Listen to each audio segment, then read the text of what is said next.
Retatrutide may already be the fastest fat loss drug signal that we've ever seen. Before we had Ozempic, then we had Mounjaro with tirzepatide and Zepbound, and now people are calling Retatrutide the king of fat loss drugs. And honestly, I understand the appeal, but there's an issue with it because you get faster weight loss, bigger numbers, and more control. But the danger lies in what most men would not put in a YouTube thumbnail. Because what do you lose with that weight? Is it fat or is it lean muscle mass? And if it's the second, then you have a real issue. And we haven't even touched on libido, training output, or sleep performance in that setting. And those are things you cannot afford to sacrifice. In this video, I will give you 4 different things. What makes Retatrutide actually different? Why the numbers are getting so much attention? Why men shouldn't always choose the strongest tool?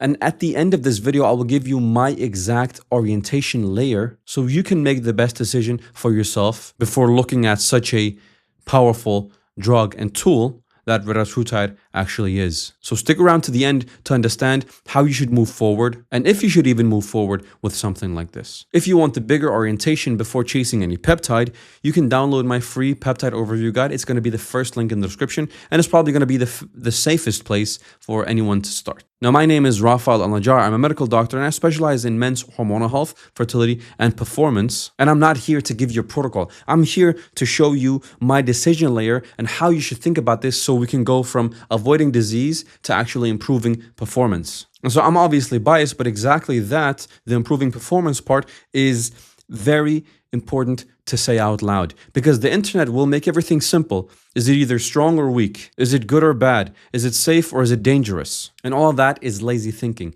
because Retatrutide deserves a more advanced conversation because the weight loss is definitely real. But we have to remember this is a drug that's still only in phase 3 trials, which means that the wrong man can hear the right data and still make a bad decision. So before we talk about any of the numbers, you need to understand why this is a different class of signal. Now, if we have a look at the screen, let's talk about what Retatrutide actually is. And from now on, I'm just going to call it Reta because that's way easier to say.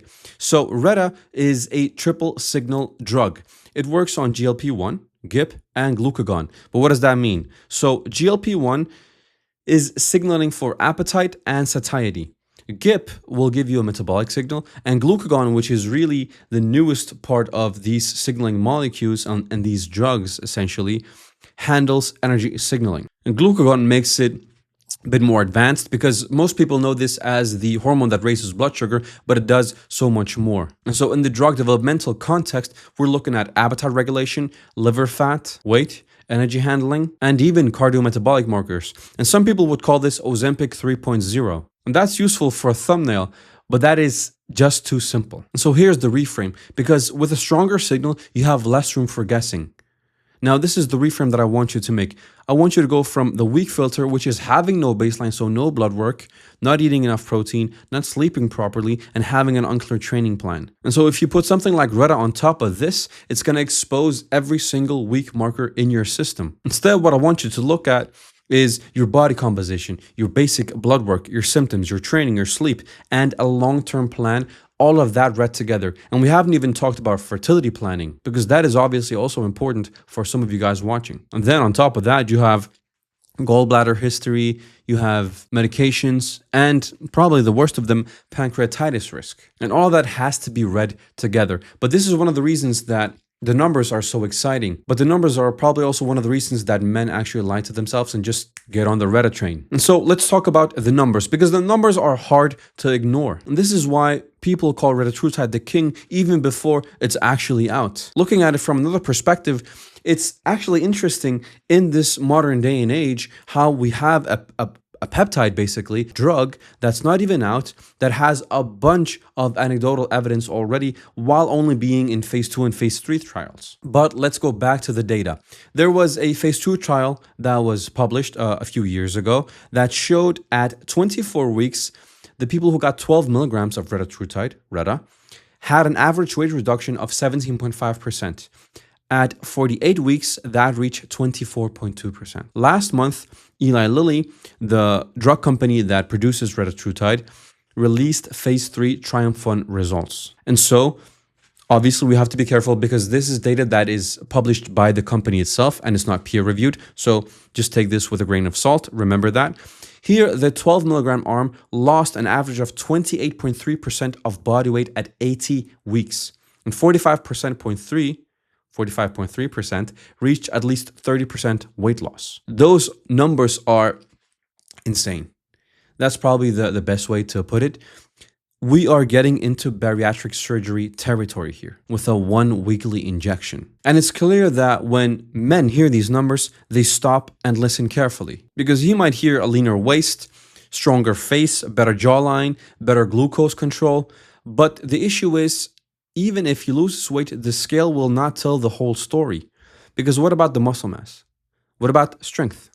What about libido? And what about your sleep quality? That is your day-to-day quality of life. The scale will not measure that in and of itself. And this is why I want body composition to be in the clinical conversation, because you want to become stronger, or at least not lose strength, but you also want to lose the fat that's around your abdomen, because that's the dangerous fat you don't want to have. And so that's where most men actually get trapped, because they just look at the number on the scale and not the body composition. So that's a very important point. If you ever get on something like this, even Ozempic, Wegovy, Mounjaro, Zepbound, one of those, look at your body composition. Because to be honest, a man doesn't want to become smaller, right? He wants to become harder to this.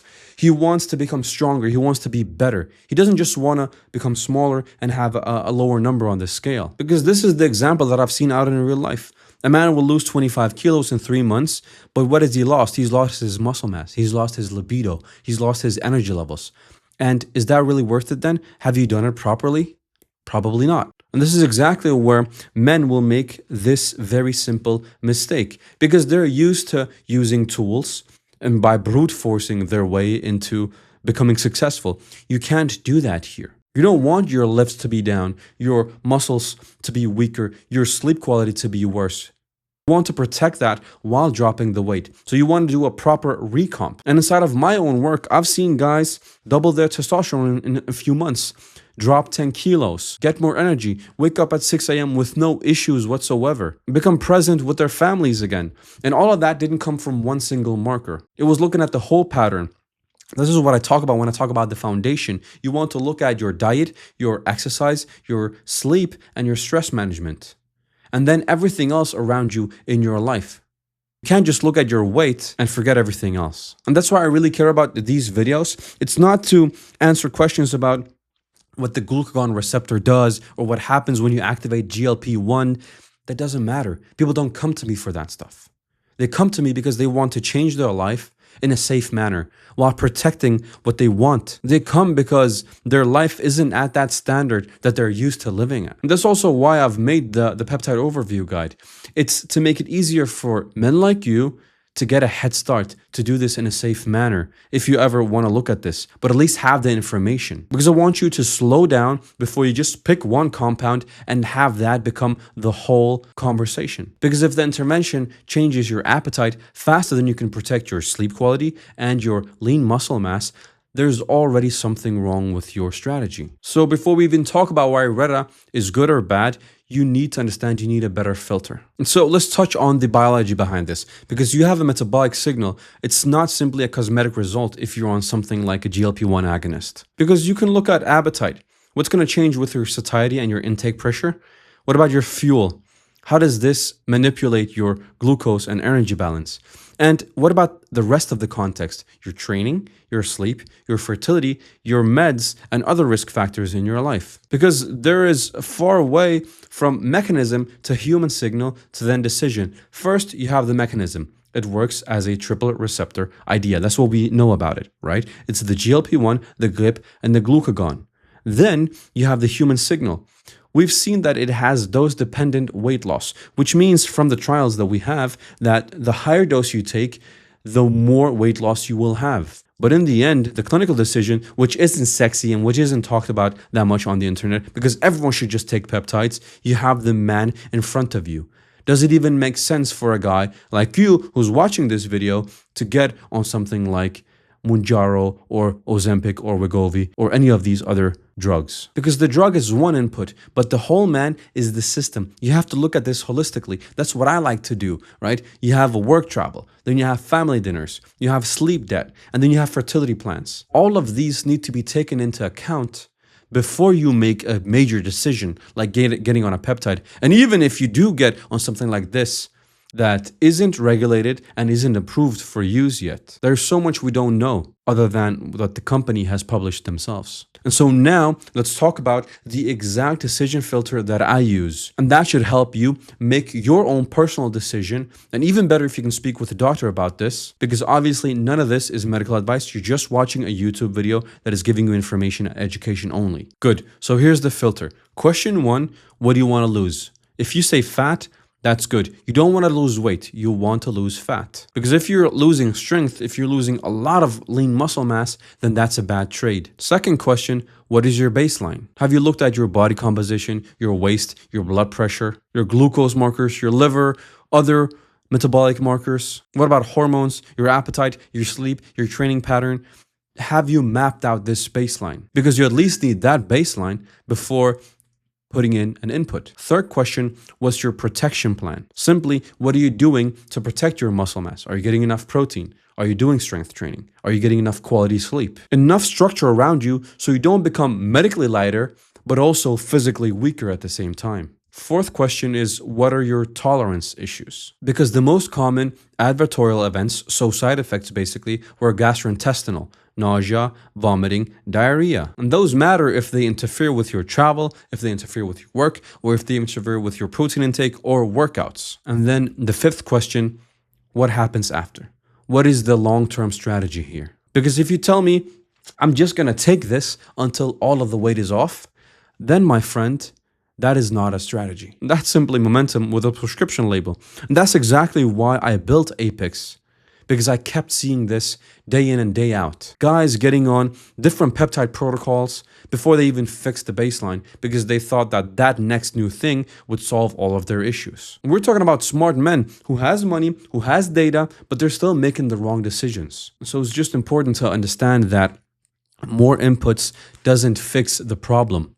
You need better interpretation, overall holistic interpretation of the whole situation. Because like we said earlier in the video, a stronger intervention doesn't necessarily improve your baseline. It can usually expose the weak system. So that brings us to the actual takeaway.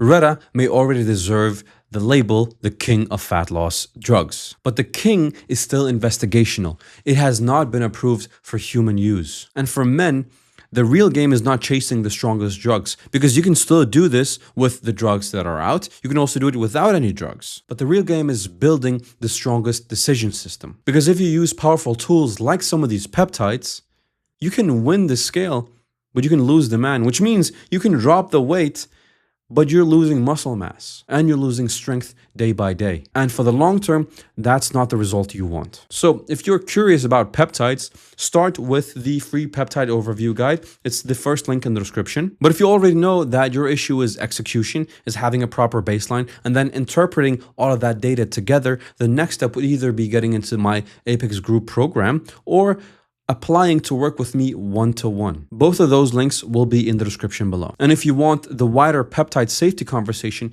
you should watch this video where I'll tell you how you should think about all of this without turning your body into a chemistry project.